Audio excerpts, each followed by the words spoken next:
Hello guys, and welcome back to another video. Now if you have tapped onto this video, or if you've come across this video, then it means you are ready for change and then you are ready for your healing. Now if you have ever felt like or dealing with heartbreaks, pain, or feeling disappointments or rejection, well my friend, you are not alone. Or just feeling simply stuck in life, then you are definitely not alone. Now in today's video, when I want you to watch this video, I want you to use this video as your motivation, as your sign to start your healing journey, to let you know that your pain and your past does not define you, that you can use this as a way of making your future shine brighter and better, and knowing that with God on your side, your healing can start, and that healing is possible.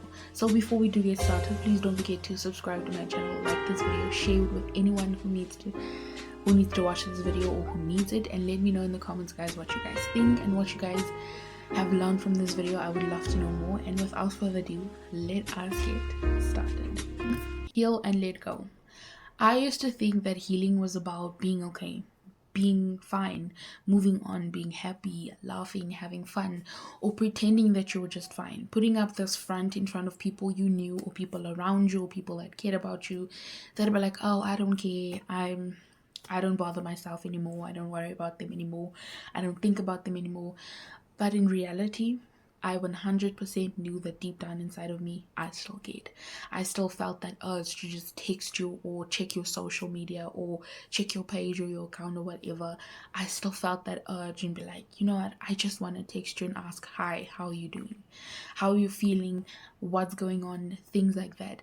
That yearning or that wanting to just have those conversations with them, to still say, oh, I still love you, or I still have feelings for you, or I still like you, whatever the case may be, to still want to be with that person and have this person included in your life. That is what I thought was healing. Healing was about pretending not to care when deep down you knew you did care. But at the end, I knew that this was a sign saying that this connection had to come to an end, but giving myself that reminder that the story has ended. Not because it is because I'm a bad person, but it's because I need to learn something and I need to grow and I need to heal. I need to move on, but letting go of the control, but allowing God with you in this healing journey and telling God, you know what? You take control. I trust you, because at the end of the day, you will bring someone that will love me the right way, treat me the right way, but accept me and care for me the right way. That in any way that this person may have not cared for me the right way. I needed to understand and I needed to know that you knew what was best for me in my life, that everything would fall into place whether this person loves me the right way. But for now, it was about me healing, and it's about you moving on, and about you learning and understanding where you need to include God into it, into your healing journey, to let control of how you should be feeling, how you should not care, how you should be acting by now, how you should have been moved on by now, how you should have loved by now. And that's where the mistake always comes. People think that you just have to rush your healing journey, that you should be over it by now. But that's where we go wrong, because the more that you rush it, the more you suppress the emotions, and the more you suppress all of this pain that is going to take you far longer to get out of. I used to think that it was about letting go of the control of like, oh, what are they doing? Why do I have to go through something like this? Why do I have to be the one to suffer? Why do I have to be the one to feel the pain? How I should care, how I should be feeling by now, how I should have moved on. But that is where you say, okay, God, I trust you. And I know that you will teach me what I need to learn in the situation and in this experience. 2. Using the pain as your fuel. I want you to stop thinking of this as a punishment in your life, or that life just wants you to suffer, life is unfair towards you, life is just being cruel to you. I want you to start using this as your empowerment. Start using this as a lesson to just start over, start afresh. Before in my healing journey, I always used to think that this was just a punishment in my life, that it was me just being suffering or being ill-treated or being unfair towards me. But at the end and during my healing journey, the more that I worked on myself and the more that I But the more that I spend time with myself and with God and understanding what the lessons I learned, I realized that a healing journey and you starting your healing is about you using it as a way of starting afresh. Starting with the things that you've always wanted to start with, but always almost had sort of a distraction in the way or something in the way that was stopping you from starting that thing. Because how many times, and to start over, to learn the lessons, to experience the change. But that this healing and then this pain is a chance for you to become better, to look better, to make yourself feel better, for you to start choosing the routines and setting the goals in place and the steps in place for you to become your best self. Have you always thought about it, whether you were with a person or not? Like, I just want to become better. I just want to grow more. So, God had decided that this would be a way for you to change. This would be a way for you to grow, for you to learn and to heal. This was a way for you to learn the lessons that you need to learn to start choosing yourself more, to start loving yourself more, to start valuing yourself more and seeing it is where you were struggling, where you needed the healing, to heal from the triggers in your life, to heal. But to say that instead of asking yourself so many times the question, why is this happening? Why does this always happen to me? But instead of saying, God is teaching me something in the season. God is teaching me something and giving me the guidelines and the steps that I need, the lessons that I need in order to start building that dream life I've always wanted to love, to start walking and drawing closer to God, walking with God in my new identity and in my new season, to build the life that I want to love, to become the person I wanted to become, to walk in my purpose, to become better, to starting that journey of becoming that girl, to start seeing that you should just stop playing the victim and stop thinking of yourself as the victim or that life is unfair towards you, but started seeing yourself as the victor. Start seeing yourself and this season and this change or this traumatic experience that has happened to you as a way of, this is my comeback. For all the times that I said I was going to do it, but I never did it, this is then that chance to start over. Just start thinking of myself as the victor, to become better and to do better and to love myself more. Step 3, self-care and routines. This is my favorite part of it all. This is my favorite part about it because it just gives me the excitement to just start that healing journey and whatever was gonna come from this growth and this healing.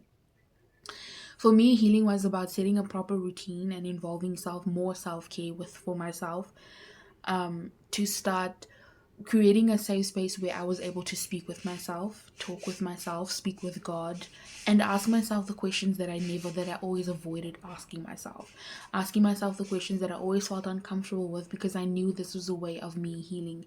But if I didn't ask myself these tough questions, I would have not have learned to love myself more.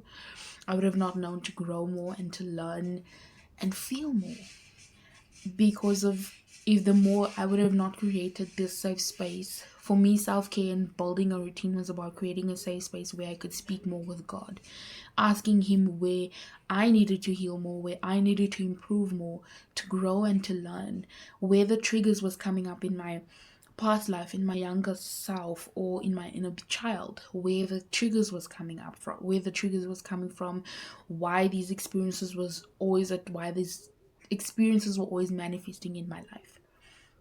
That is where I learned from more of, to stop people pleasing, to stop allowing bullies take over you or your emotions or your feelings, or dictate who you should be, how you should act, or where the people pleasing was coming from, the bullies, the low confidence, being shy, not speaking up for myself, not meeting new people, not being able to have those conversations with people, making that friend that I've always wanted to make a friend, be friends with, but I couldn't because I was so shy, speaking to this person, knowing I didn't speak to that person and ended up having those regrets.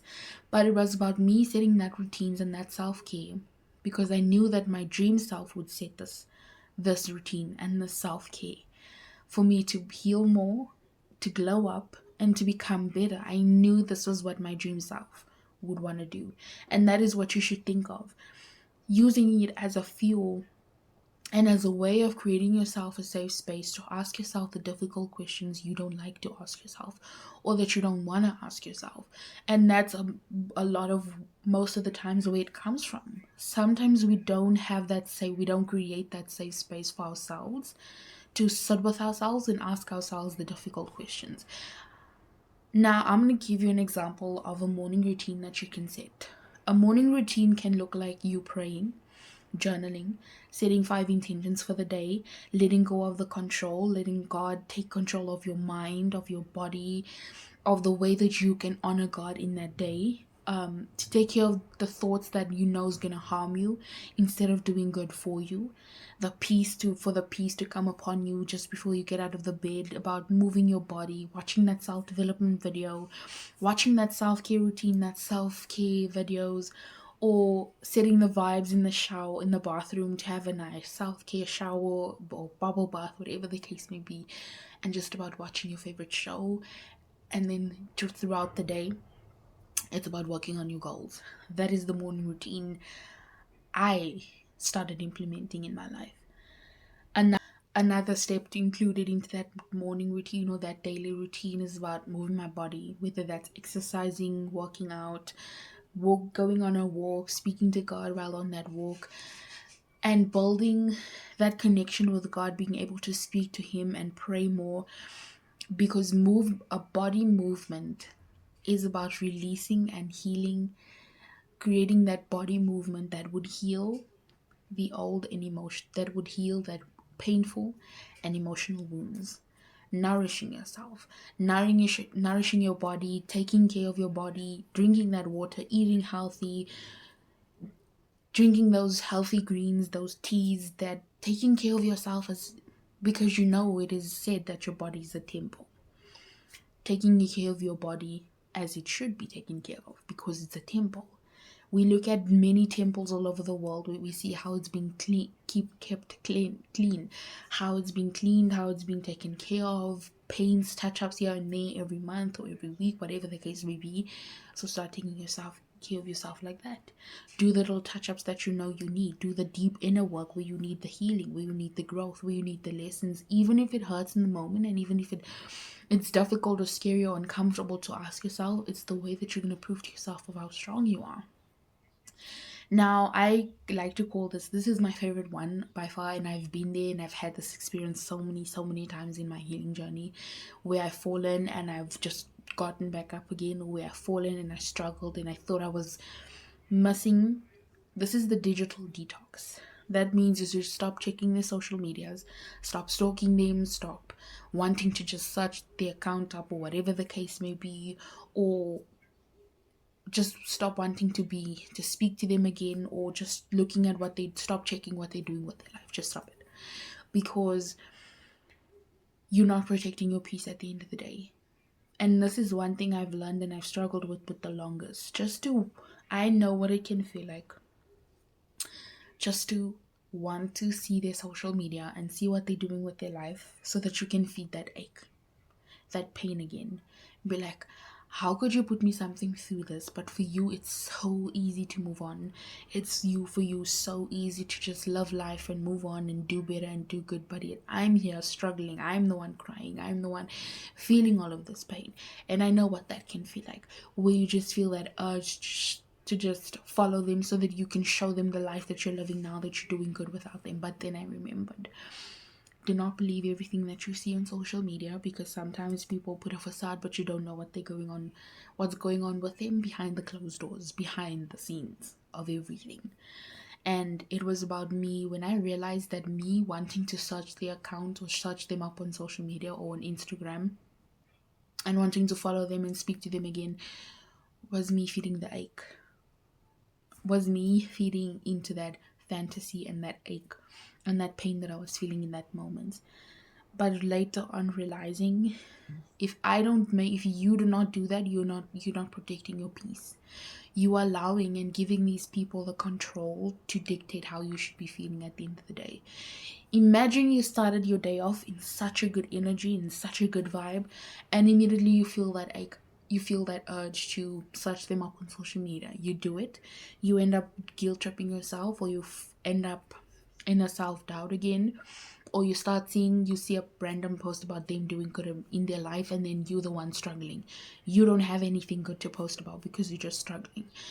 That means you disturbed your peace on your own, because you had such a good mood in at the start of your day. You let it go and you surrendered it to God. Now you're searching it up because of the urge you felt, and now you're ruining your mood because of you saw a random picture that they posted. You saw a random thing that they posted that looked fun or looked like they were happy, and now you allowed it to dictate your mood. You allowed it to destroy the good vibe you're in. You allowed to have a low vibrational energy because you saw that this person was doing good. This person was laughing all of a sudden after everything. And I know what that can feel like. I 100% know what that feels like. But it's about you protecting your peace, setting the boundaries in place to protect yourself from things that you know is going to harm you at the end of the day. Now, my favorite one of all is setting, even though I'm still a little bit rocky with my night routines and finding out what works best for me, I definitely can say setting a night routine where you're reflecting on your day, for reflecting on your emotions, reflecting on everything that happened throughout your day, practicing the gratitude and journaling how you're feeling, and practicing the gratitude and writing everything that you're grateful for, even if it's just 2 or 3 things that you're grateful for in that day. Because even in the healing, and when you're healing and going through pain, you think you're losing a lot of things just because you're losing something so valuable just because this person's no longer in your life. But when I started doing more of gratitude, I started getting more grateful for what it is that I had already. And heartbreak and pain can be such a deceiving thing because it blinds you from seeing the actual reality of what it is you already have in front of you. You have a family that loves you and that cares for you and that wants to be around you, that wants to love you. You have friends that would check up on you and ask how you're doing, or you have those kind of friends. You have loved ones or people around you and people in your life that cares about you so much. You have God on your side, that he just wants to speak to you every single day, that wants to choose you and see you and be with you and talk to you about how your day is going, how you're feeling. But we so badly want to go to someone that we know is not good for us in our life, that is left, but we just want to share it with them.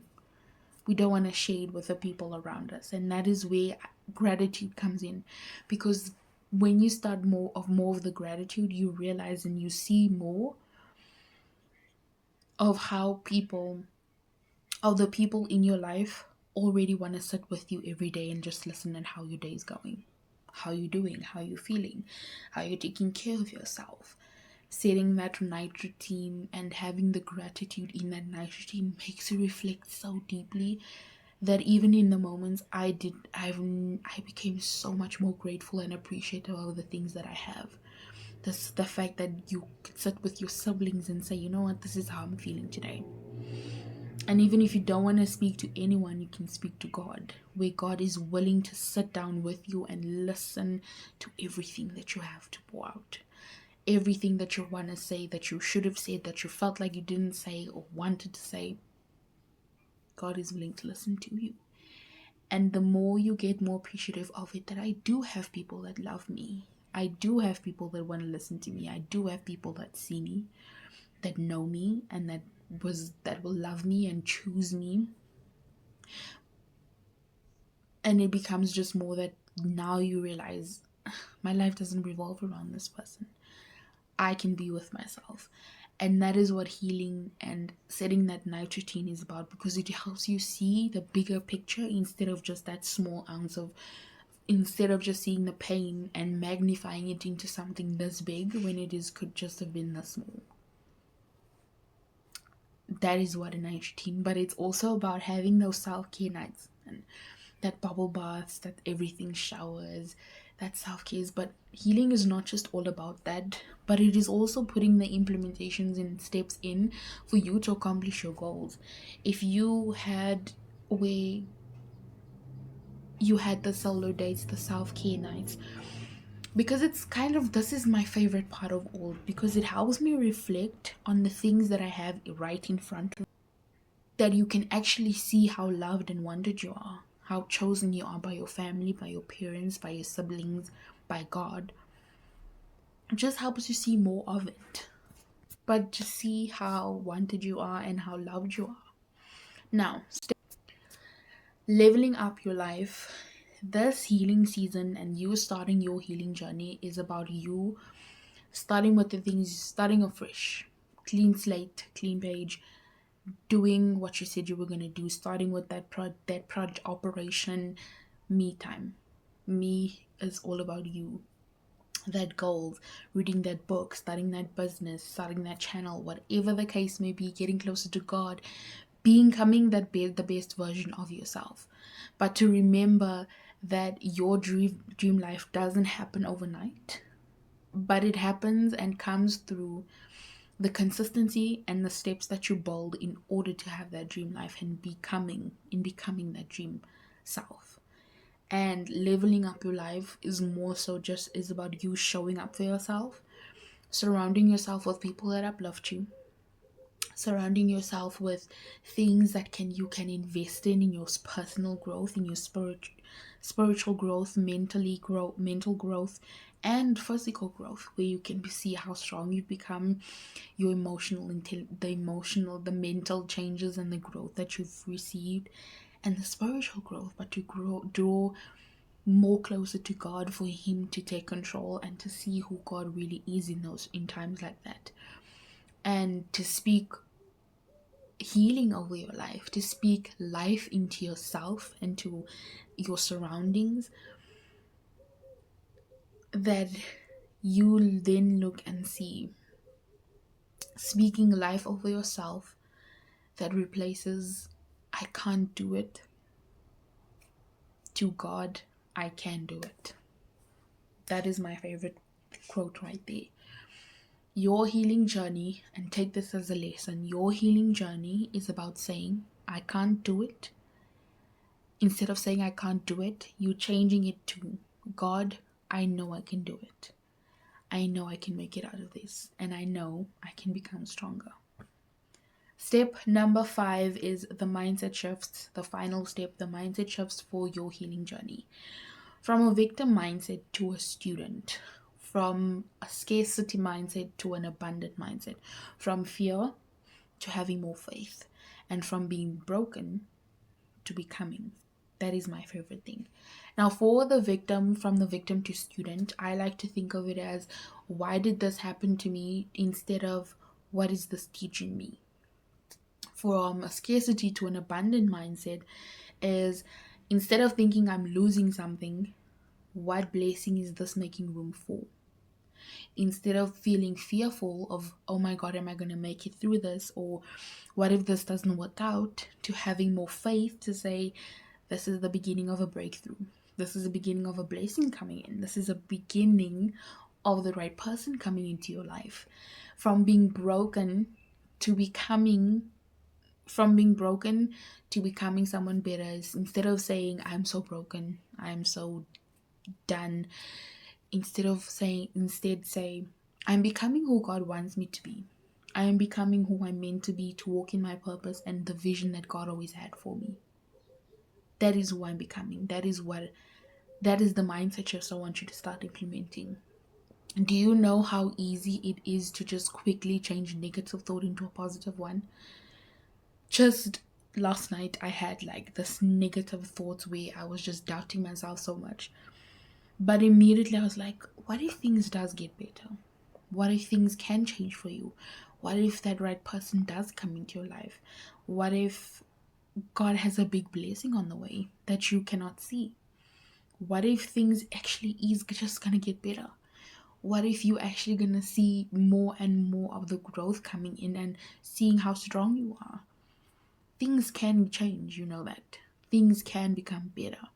It doesn't just dictate on the painful season that you experience in your life, that you think your life is over. But think of it as a way of you starting a clean slate, where you starting off afresh, to choose you, to make the decisions, to take the steps, to choose the growth that you've been avoiding all along. But that's the way that's the process and the procedure that it takes for me to become my best self. Stop thinking that your life is at the end. You're at the end of it, because you are just at the beginning of it all. That brings us to the end of another video. You guys, this video was such a fun one to record, to film, and to plan and everything. I feel even more motivated as you guys should be feeling by now, because you made it to the end of this video. You should be feeling that by now. I hope this video helps you, and remember to please be patient with yourself. Change doesn't happen overnight. It takes time. There's been times where I have fallen and gone into slumps, but gotten out of them even more stronger and showed up more stronger. I do hope this video encouraged you. Please let me know in the comments, guys, what you guys think of this video, how this video helped you. Let me know in the comments as well any of your lessons and experiences that you've learned and that you've taken from this video. And please don't forget to follow me on Instagram as well. Let me know